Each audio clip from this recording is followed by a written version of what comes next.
El golpe de la bolsa de basura negra en mi pecho fue un impacto seco y humillante, suficiente para arrancarme 2 pasos hacia atrás, haciéndome tambalear sobre el pavimento agrietado frente a mi hogar.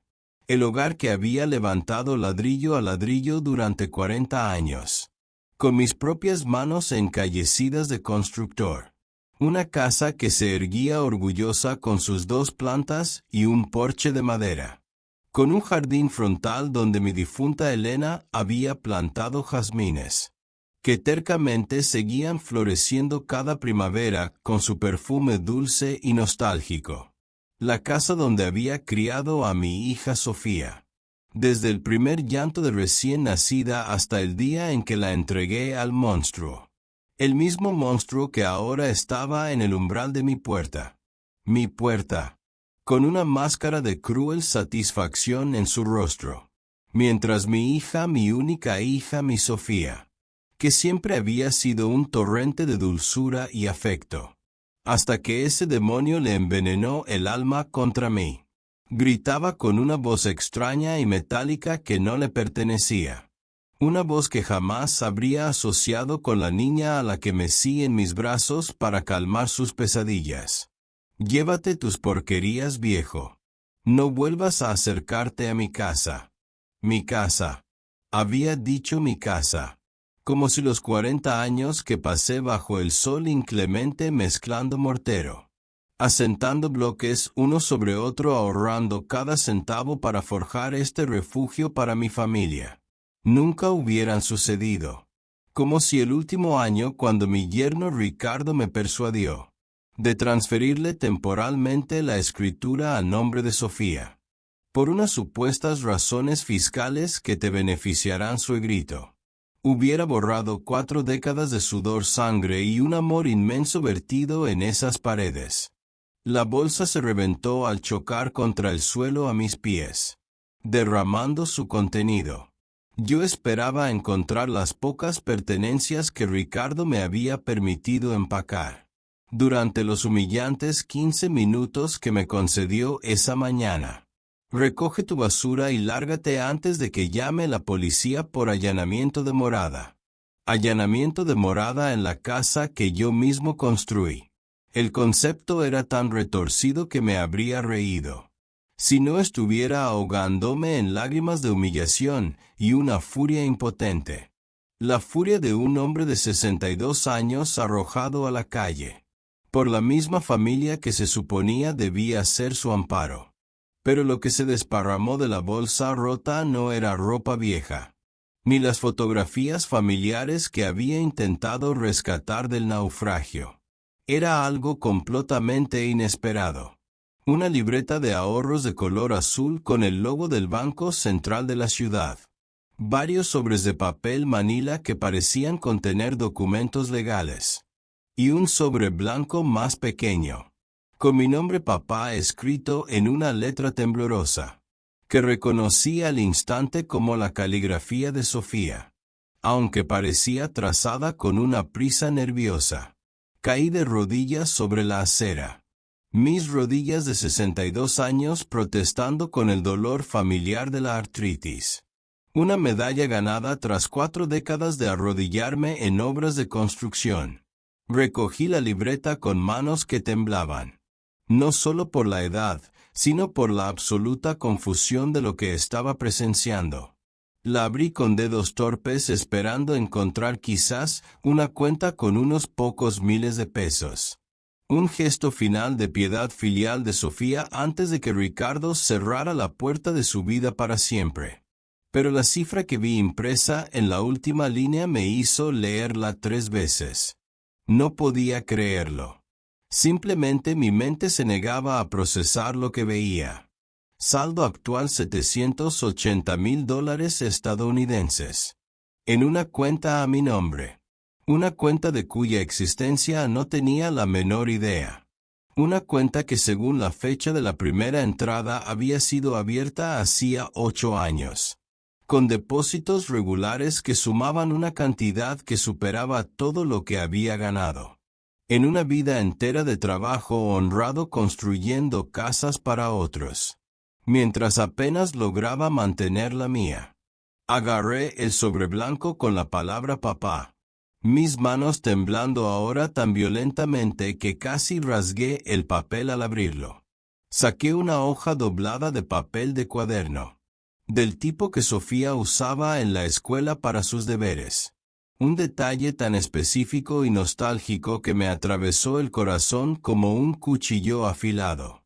Desdoblé la nota y leí las palabras escritas con la misma caligrafía temblorosa. Palabras que transformaron por completo mi entendimiento de lo que había ocurrido. Papá, perdóname por este teatro cruel. Perdóname por los gritos, por arrojarte esta bolsa, por permitir que Ricardo te trate así. Pero necesito que entiendas. Él no sabe de esta cuenta, nunca puede saberlo. Durante los últimos 8 años desde que mamá murió y me dejó sus joyas, las he estado vendiendo en secreto una a una. Los pendientes de diamantes de la abuela, el collar de perlas de su boda, los anillos que le compraste.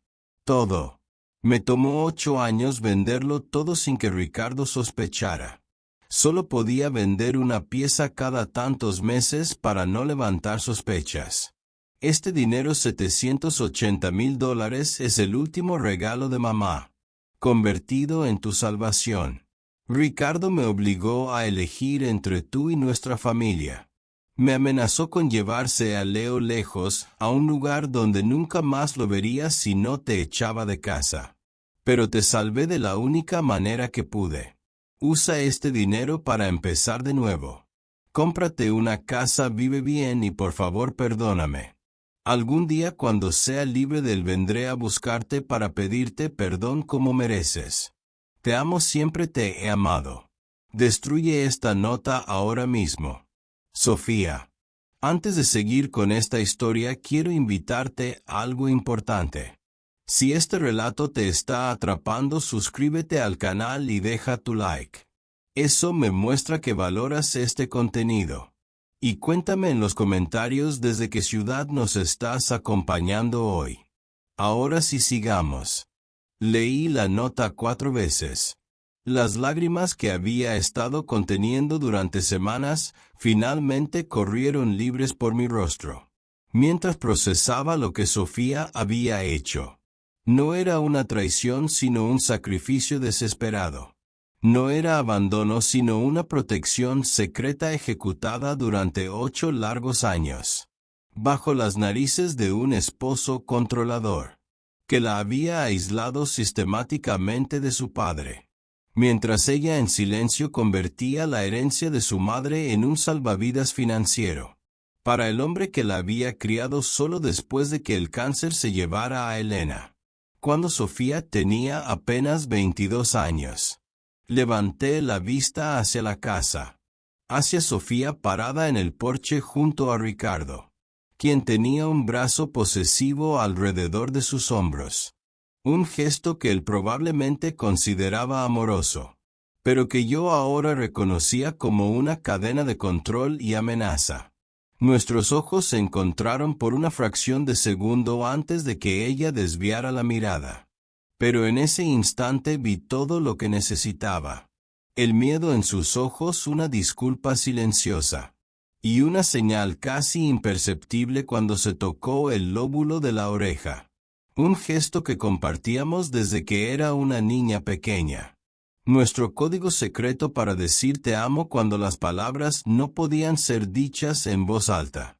Doblé la nota con cuidado y la guardé en el bolsillo de mi camisa, junto con la libreta bancaria. Luego recogí los sobres de papel manila que contenían documentos que revisaría más tarde, pero que por sus portadas podía adivinar que eran títulos de propiedad, certificados de acciones, documentos de inversión, evidencia de que Sofía no solo había ahorrado el dinero, sino que lo había invertido con inteligencia para maximizar su valor. Me puse de pie con esfuerzo, mis rodillas crujiendo en protesta. Pero una nueva determinación recorrió mi cuerpo, reemplazando la humillación y la desesperación que había sentido hacía apenas unas horas. Miré directamente a mi yerno. Un hombre que aparentaba 35 años con una sonrisa arrogante. Y un traje caro que probablemente había comprado con dinero que no era suyo. Y le dije con una voz que sorprendentemente salió firme en lugar de quebrada: «Gracias por la bolsa, Ricardo. Contenía exactamente lo que necesitaba». No esperé su respuesta. Di media vuelta y comencé a caminar por la calle, llevando la bolsa rota que contenía mi salvación financiera, y la prueba irrefutable de que mi hija nunca me había abandonado realmente. Solo había estado esperando, planeando, protegiéndome desde las sombras, mientras interpretaba públicamente el papel de hija ingrata para mantener a raya al monstruo. Y mientras caminaba tocándome el lóbulo de la oreja en una señal que sabía que Sofía vería desde la ventana. Nuestra señal, nuestro código, nuestra promesa silenciosa, de que el amor entre un padre y una hija nunca muere realmente, incluso cuando las circunstancias lo obligan a esconderse bajo tierra. Comencé a formular un plan que no solo me devolvería mi casa, sino que destruiría al hombre que había robado un año de mi vida, y casi había aniquilado la relación con la única familia que me quedaba en este mundo. El modesto hotel donde pasé la primera noche se convirtió en mi cuartel general. Una habitación pequeña con una cama que olía a desinfectante, y un aire acondicionado ruidoso. Allí desplegué los documentos sobre la colcha descolorida, y empecé a reconstruir la cronología del robo de mi vida. El robo de la casa que representaba 40 años de mi sudor. La casa que había construido con Elena antes de que el cáncer me la arrancara hacía 10 años, dejándome con Sofía como mi única familia. Y esa casa como el único activo tangible de un matrimonio de 32 años. La cronología que emergió de los papeles era una historia de manipulación sistemática, que había comenzado mucho antes de lo que yo creía. No hacía un año con la transferencia de la propiedad, sino 5 años atrás cuando Ricardo entró en nuestras vidas, presentándose como un empresario de éxito, que resultó ser una fachada de aire caliente y deudas ocultas. Sofía lo conoció en un evento profesional. Ella tenía su pequeño negocio de diseño gráfico, un negocio modesto pero estable. Ricardo fue encantador según me contó Sofía. Atento, interesado en su trabajo, aparentemente exitoso. Se casaron 8 meses después. Elena había muerto apenas 6 meses antes de que Ricardo apareciera. Un momento sospechosamente conveniente para un depredador, que buscaba una víctima vulnerable que acababa de heredar joyas valiosas, y cuyo padre viudo poseía una casa completamente pagada, valorada en casi $500,000. La boda fue pequeña. Sofía todavía estaba de luto y no quería una gran celebración sin su madre. Ricardo aceptó con entusiasmo, lo que en ese momento vi como sensibilidad, pero que ahora reconocía como la astucia de un hombre, que no quería gastar dinero en una boda cuando podía usarlo para mantener su farsa. Después de la boda se mudó al apartamento de Sofía. Los primeros 2 años parecieron normales desde fuera, pero ahora podía ver las señales que ignoré. La forma en que ella siempre consultaba a Ricardo antes de aceptar cualquier invitación. Cómo su negocio de diseño empezó a decaer porque Ricardo le decía que no necesitaba trabajar tanto. Una mentira, ya que él acumulaba deudas para financiar un estilo de vida que no podía permitirse. Entonces nació Leo hace 3 años, mi nieto. Mi único nieto. El embarazo fue una sorpresa no planeada pero bienvenida.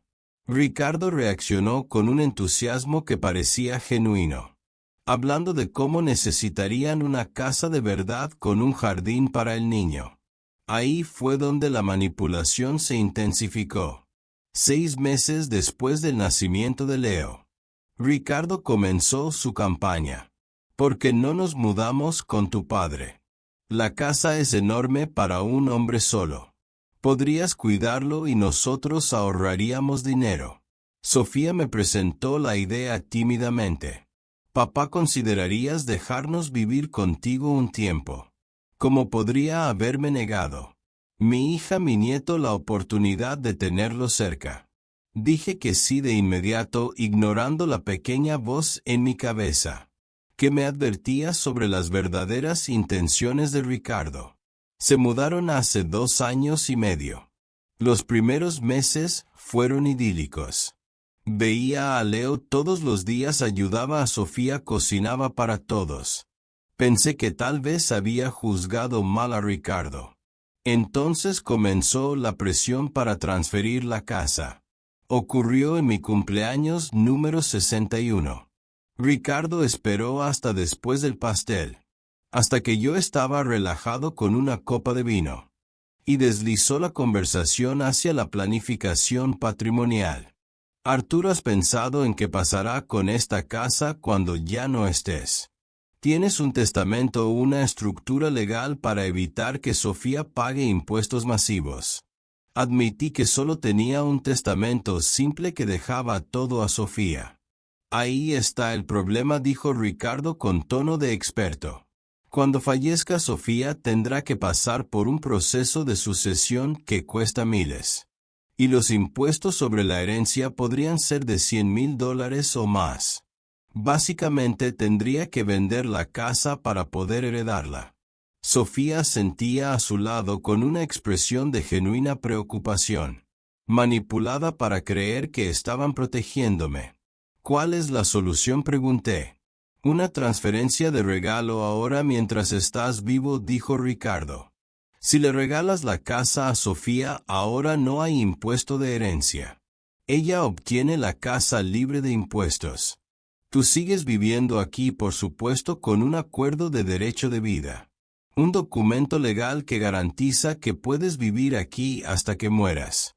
Mi abogado puede redactarlo todo. Sonaba perfecto. Sofía tomó mi mano. Papá, solo queremos proteger tu legado y el de mamá. Quiero preservar esta casa. ¿Cómo resistirme a eso? Dije que sí. Firmé los papeles que me presentó el abogado de Ricardo, un amigo suyo sin escrúpulos. Pero el acuerdo de derecho de vida nunca se materializó. Cuando pregunté, Ricardo dijo que no era necesario, que insultaría la confianza que nos teníamos. Y yo, tonto de mí, le creí.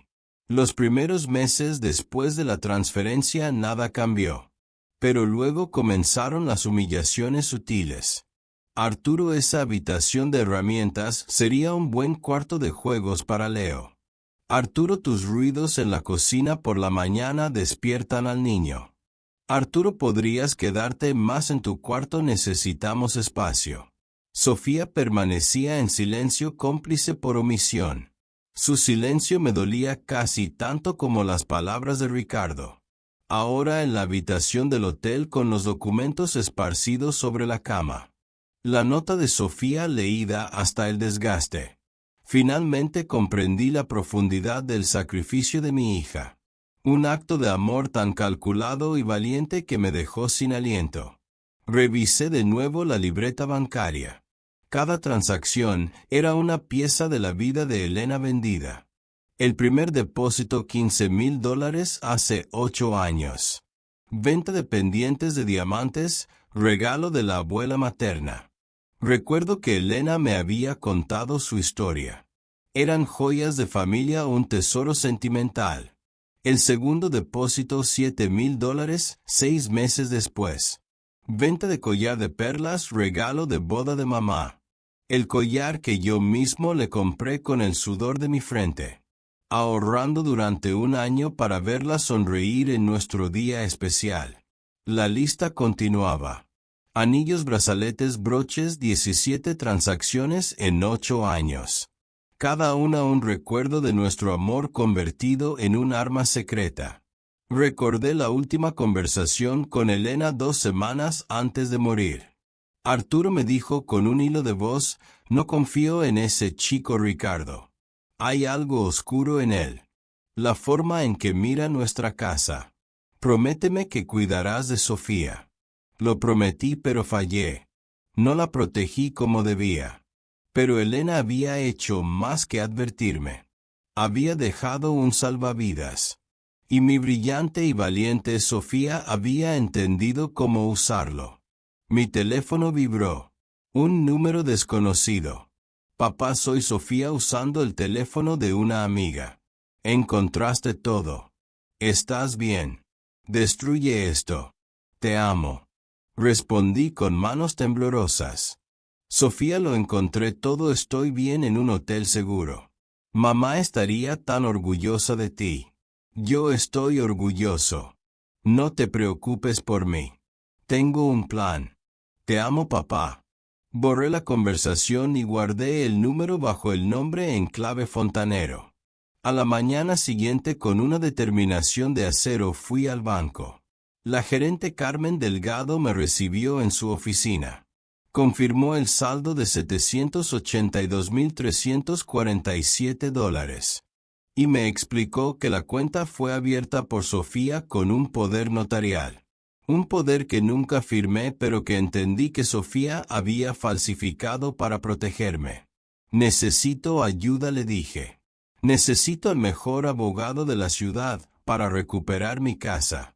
Y a un investigador privado para destruir a mi yerno. Carmen no dudó. Para asuntos legales, Isabel Serrano es la mejor litigante de fraude. Es cara pero infalible. Para investigación privada, Javier Mendoza es exhaustivo y discreto. Una hora después estaba en la elegante oficina de Isabel Serrano. Una mujer de 50 años, con una mirada que podía atravesar el acero. Le conté toda la historia. Escuchó sin interrumpir, tomando notas. Cuando terminé, se reclinó en su silla. Esto es un caso de fraude de libro, dijo con una convicción escalofriante. Podemos demandar para anular la transferencia y recuperar la propiedad. Y también por daños y perjuicios. Si podemos demostrar que la conducta de Ricardo fue especialmente atroz. Y más, le dije. Mi hija fue coaccionada bajo la amenaza de perder a su hijo. Los ojos de Isabel brillaron. Eso lo cambia todo. Fortalece el caso de fraude y abre la puerta a cargos criminales por coacción y abuso emocional. Y le da a Sofía una base sólida para una demanda de custodia. Pero Sofía no puede testificar abiertamente, objeté. Ricardo todavía controla a Leo. Entonces necesitamos construir un caso que no dependa de su testimonio inicial. Necesitamos evidencia objetiva tan contundente que Ricardo no tenga defensa. Ahí es donde el investigador es crucial. Ya lo contraté, dije, mostrándole la tarjeta de Javier Mendoza. 2 horas más tarde estaba en la oficina de Javier. Un lugar funcional sin adornos, como un búnker. Le conté mi historia. Casos como el suyo me enfurecen personalmente, dijo Javier. Mi propia abuela fue estafada de manera similar. Tengo una motivación personal para destruir a tipos como su yerno. Le di luz verde y le entregué la lista de Isabel. 3 días después, Javier me llamó con urgencia. Arturo, tu yerno Ricardo es un depredador en serie. No es la primera ni la segunda vez. Es la tercera que puedo documentar. Desplegó un archivo grueso sobre su escritorio.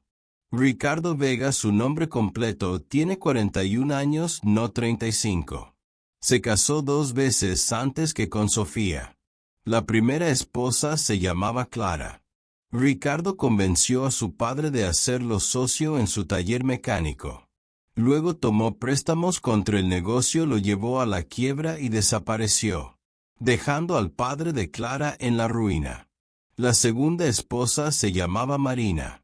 Ricardo convenció a su madre viuda de agregarlo a la escritura de su casa. Luego refinanció la casa, sacó $200,000 y la echó a la calle. La madre de Marina murió de un ataque al corazón 2 años después. Marina se divorció, pero la casa ya se había perdido en una ejecución hipotecaria. Familias destrozadas, legados perdidos, y Ricardo simplemente pasaba a la siguiente víctima. Yo dije sintiendo una náusea profunda. Y aquí está la parte que lo hunde, dijo Javier. Ricardo debe $240,000 a prestamistas de dinero rápido, con tasas de interés usureras. Está contra la pared. ¿Puedo comprar esas deudas?, pregunté. La idea floreció en mi mente como una flor venenosa y perfecta. Técnicamente sí, dijo Javier entendiendo al instante. Si compras sus deudas te conviertes en su acreedor. Y tienes todo el poder para cobrar. Hazlo, dije sin dudar. Usa mi dinero para comprar cada centavo de su deuda. Quiero ser el dueño de sus cadenas financieras.